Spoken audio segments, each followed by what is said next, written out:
Welcome to the Uplift. We've got a great show for you today and a great cast of characters, like the 10-year-old girl who made a prehistoric discovery on a beach.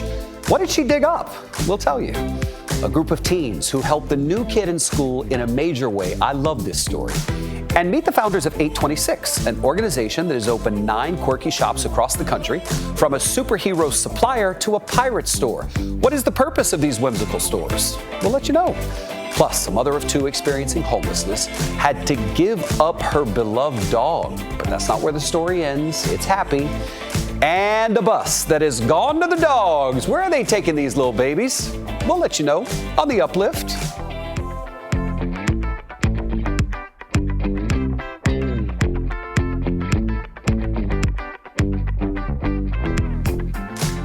Hey y'all, it's David Begnaud. Welcome to the show that lifts you up for at least the next 30 minutes. We'll start with a story about a homeless mom who could no longer take care of her dog. But when they parted ways, she left something behind with her beloved pup. Here's Caitlin O'Kane with their story. Animal shelters are used to taking in stray dogs, but this pup named Lilo came to McCamey Animal Center off the street with an added surprise. We received a call from a Good Samaritan that there was a large dog running around a neighborhood and had a leash attached to it. So our animal protection team went out and picked her up as a stray. And when they put her on our truck to bring her back to the center here is when we found the note. The note? Please love me. My mom can't keep me and is homeless with 2 kids. She tried her best but can't get help. I cost too much for her. She really loves me, and I'm a great dog. It is one of the saddest things I've ever read. The last line is what really hit us all here was, please don't abuse me. When you looked at Lilo, you could tell right away that she was very well cared for and definitely loved. That was definitely the truth. Unfortunately, many dogs dropped off at shelters don't come with notes. So the staff was glad Lilo came with a clue about her family. A shelter is not the same as a home, so at the end of the day, we'd rather you keep your pet, and we're able to do whatever we can to make sure that that happens. The shelter staff posted about Lilo on social media, hoping to connect with her owner. Soon, they got a call from someone saying they were Lilo's mom. It was a wonderful reunion. It was very clear when Lilo entered the room that that was definitely her family. Everyone was extremely happy. There was not a dry eye in the room. The kids were also just as excited and emotional as everyone else. While centers like McCamey provide shelter for dogs, they also provide resources for families who love their pets but might not be able to keep them due to cost. For this family, we are working with some local agencies in town to help find them pet-friendly shelter. For other families, we've now established a new fund called the MAC Cares Fund, where we will be able to help families, whether that's paying for a pet deposit at an apartment complex, providing food, resources, anything like that, to just try and keep them together. The goal of animal shelters is to keep dogs like Lilo happy and safe. And sometimes that means going above and beyond to reunite them with the family that loves them. I'm telling you, that story touched me to my soul. Thank you, Caitlin, for that. We take you now to Alaska, where a bus picks up eager passengers each day to take them on adventures with their friends. It's not your typical school bus, and they're not kids. Here's Natasha Lorno. Every morning in Alaska, this school bus makes its rounds picking up passengers. But they're not kids going to school. They're dogs going on adventures. Good morning, Amaru. Hi, buddy. The dogs jump into their assigned seats and are attached to leashes instead of seat belts. Load up. The doggy bus is operated by Mo Mountain Mutts, a dog walking business created by Mo Thompson and her husband Lee. I hope everybody enjoyed their trip today, and remember, your guide's salary depends greatly upon the quality of their service and the generosity of your gratuity. They load up their bus and take different groups of dogs on off-leash walks multiple times a day. The pups can expect the same treatment as airline passengers. Thank you for riding with my mountain mutts. Would you guys like a complimentary chicken liver with your bus ride? And nobody ever says no to complimentary treats. They're even assigned very important responsibilities. Please stay in your seats till we get to your house. Paws to yourself. Tails out of the aisles. Murray, you're sitting in the emergency exit. Are you willing and capable of offloading the pups in a remote chance of an emergency? Thank you. So in the back of my bus, there's 4 seats that are all by themselves. So they're literally in their own little section. We call it the licky puppy corner. So dogs that want to like relentlessly lick each other all sit together. And then the mentors and the really calm dogs sit together. Come on, get on the bus. Who's honking the horn? Bama! The dogs are seated based on their personality, age, and manners. Nina and Murray sit together. They sit behind me because they're very polite riders. They're not noisy. Nobody squeaks in my ear or slaps me in the back of the head with their big paws like these guys definitely would. Hey, you're gonna have to get in your seats. While some dogs don't always follow the rules. Excuse me, ma'am, your tail is in the aisle. Ma'am, you're gonna have to adjust your butt. Most of them are well behaved. Break! Running around the woods and on the trails can be dangerous, so before adding a new dog to her pack, Mo sets up a meet and greet to test the dog's temperament and make sure it is reliable and trained for recall. Jake Maru! Good dogs. Mo and Lee never miss an opportunity to make the doggies feel special. Here we got the birthday boy. His name is Gentleman Jake. Now we're aboard the puppy bus. It's time for puppy cake. It's made just for dogs from Lucy's Bakery. And Jake says thank you for celebrating me. Woo! One thing's for sure, the dogs aren't the only ones having a good time. Oh, you're definitely the frostiest. As Mo and Lee say, they wouldn't trade their job for anything in the world. I'm so jealous. Why? Because I didn't get to tell that story. Thank you, Natasha. Stick with us because after the break, we're going to take you to the beach. Ready for some warmth, right? That's where a 10-year-old girl got a head start as a paleontologist with a pretty impressive discovery in the sand. Come on back.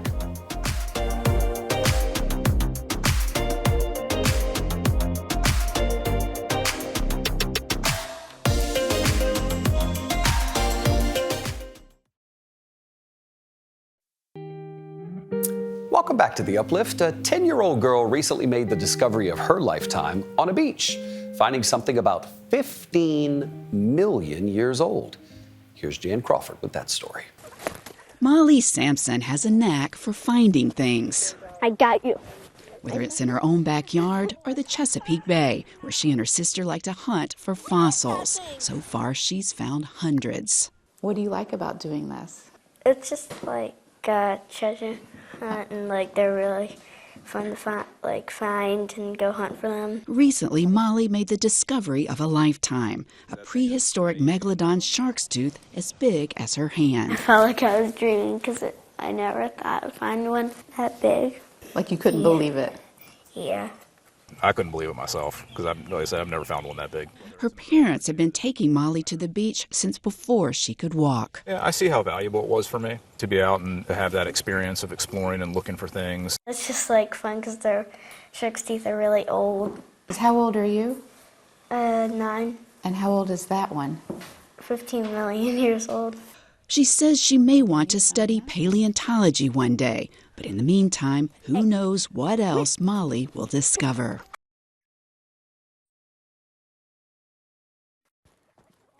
I'm gonna catch you.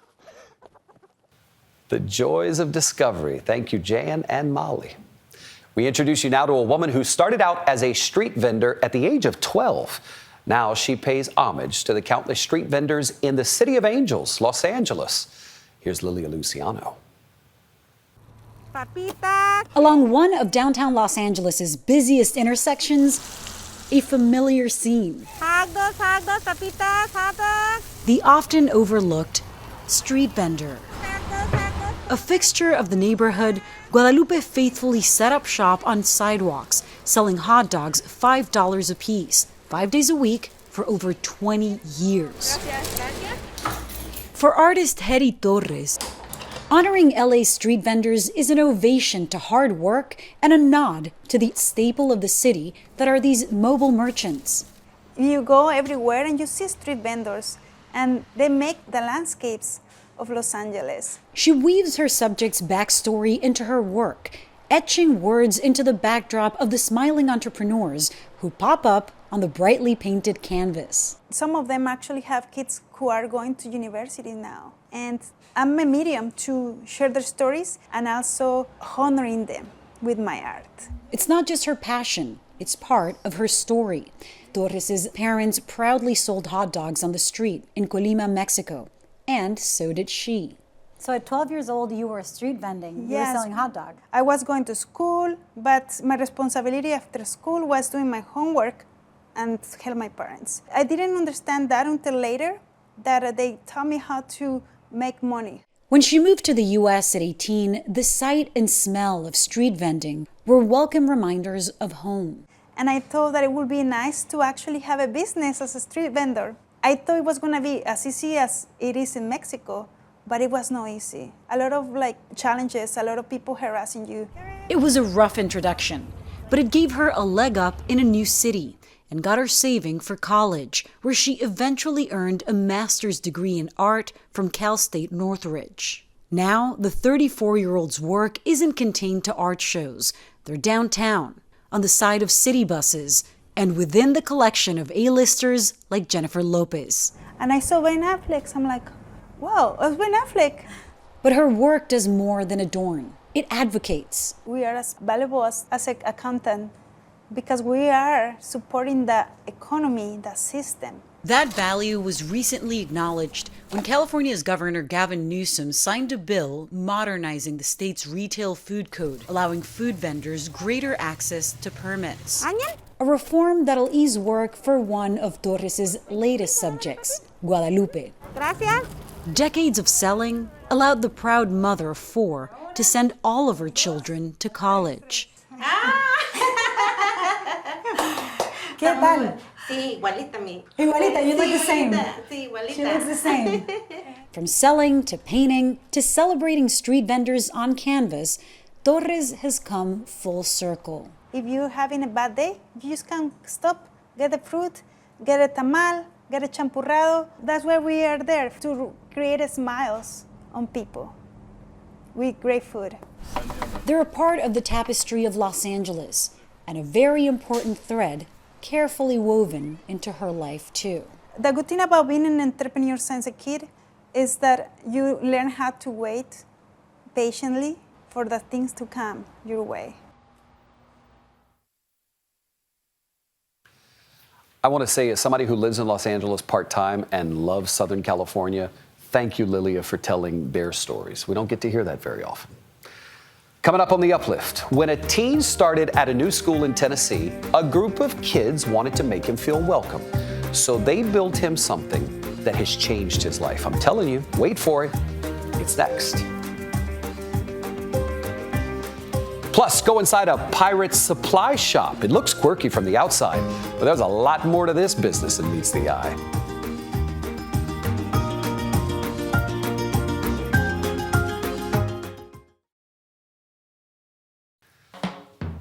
Now look, when I posted this next story on my Facebook page, it got 1.4 million views, okay? We're gonna take you to Tennessee, where I got a chance to meet a group of high school students who built something life-changing for the new kid in town. Meet 15-year-old Sergio Peralta. He's the new kid at school, and he started the year with a secret. In the first days of school, I honestly felt like hiding my arm in my sleeve. Like, nobody will ever find out, you know? I would, like, flex this joint. You see, Sergio was born with a hand that didn't fully form. So a teacher at the Hendersonville High School engineering program found out, and he told him, "My students might be able to help you." And that's when 3 of them did something special. Well, they ended up offering me, like, we could build you a prosthetic hand. And I never expected it. Like, never in a million years I expected it.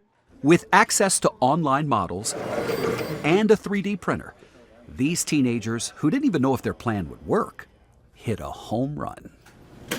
When I caught it the first time, everyone started freaking out because, like, it was the first time I caught a ball in my right hand in 15 years.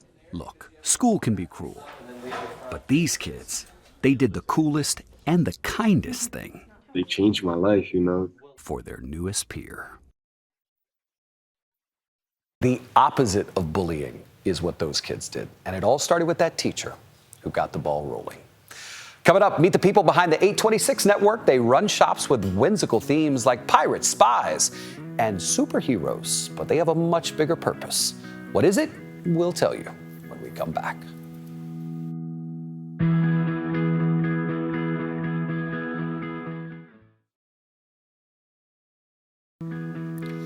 And finally, let's head west to a quirky store in San Francisco that appears to sell you everything you need to be a pirate. But that's just the tip of the iceberg. Here's Jeff Glor with that story. Walk into 826 Valencia Street in San Francisco, and you'll find what's believed to be the only store in the world entirely dedicated to selling pirate supplies. Is that a trap door? But get beyond that, and you soon realize the point of this place is not to hawk fake gold coins. It is to deliver very real dreams. I wanted the place to be weird. We wanted it to be kind of homey and strange and totally unexpected and have a sense of humor, because kids are so funny. They're so strange and funny, and we so rarely embrace that and reflect it back to them. Yo ho, a pirate's life for me. The weird storefronts have become a staple at 826 writing centers around the world.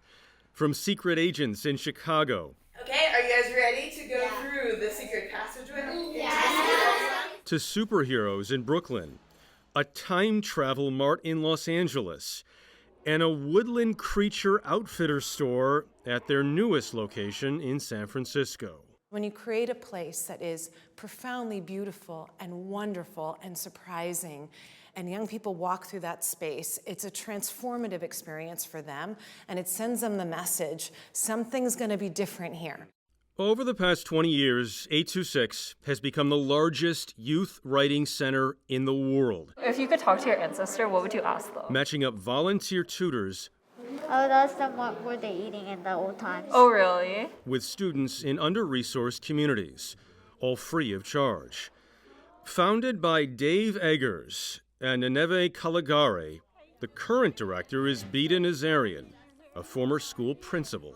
I think that's what 826 does so well, is it says students' voices matter.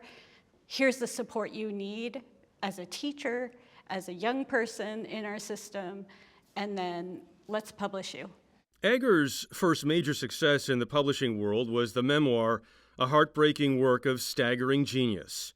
The book turned him into a literary superstar.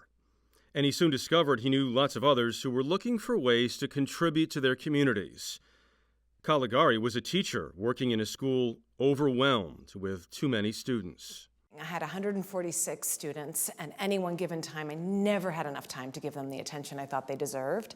And I just knew that teachers out there would be super thirsty for this service, and that was true. Jimmy and Latifa were two of the students there when we visited. Hi, person reading this. I'll be telling you in my own words how I see the future. They shared some of their own published works. On a lonely land, I care for my grandma, sis, mom, grandpa, and myself because they're my family. Do you think it's cool to see your name in print? Yes. I mean, it's a nice feeling. It's kind of a flex. It's a flex. Yeah. It very much is a flex, yeah. There's a confidence and a calm that comes over a published young author because they feel like, I got it right. I put it on paper. It's in this book. That's my truth. It's there permanently. Osvaldo Marquez Gomez is a former student. He's been published 11 times. What did 826 do that the schools couldn't? It was that one-on-one attention. I had a hard time asking for help. So once a tutor is visually sitting there and like, what's going on? Like, what are you processing? What questions do you have? So like that proactive, like one-on-one attention I feel like that goes a long way. It's pretty wild to think, like, you see the student 15, 20 years ago, and then... He's my boss now. Yeah. He's your boss. Yeah, on the board. He sits on the board of directors. Osvaldo now helps oversee a writing program at a time when there were 2,500 documented cases of books being banned last year, an all-time high. Eggers recently joined that list. I was really surprised. My book, The Circle, was banned in a school district in Rapid City, South Dakota. I had to look back at the book to figure out what there was in that. I don't remember anything in there that would have been objectionable, but I was there a couple weeks ago and talking to teachers and talking to students, and we had amazing sessions, and the teachers are incredibly resilient. They're finding ways around it. Does anyone know what hyperbole means? 826 is not meant to replace the education system, but supplement it in ways most schools can't. And it's about the people who are willing to give their time to help these kids find a voice, and in the process, maybe rediscover their own. If you can hear my voice, give me a hoorah! Hoorah! What the 826 tutors taught me and what Dave has brought to the world is this huge reminder that learning is also joyful. And I think that public school teachers are doing their best in difficult circumstances, and I do think when there's so much stress and strain on that system that it is difficult to remember that learning can be joyful and that it can be driven by love and kindness.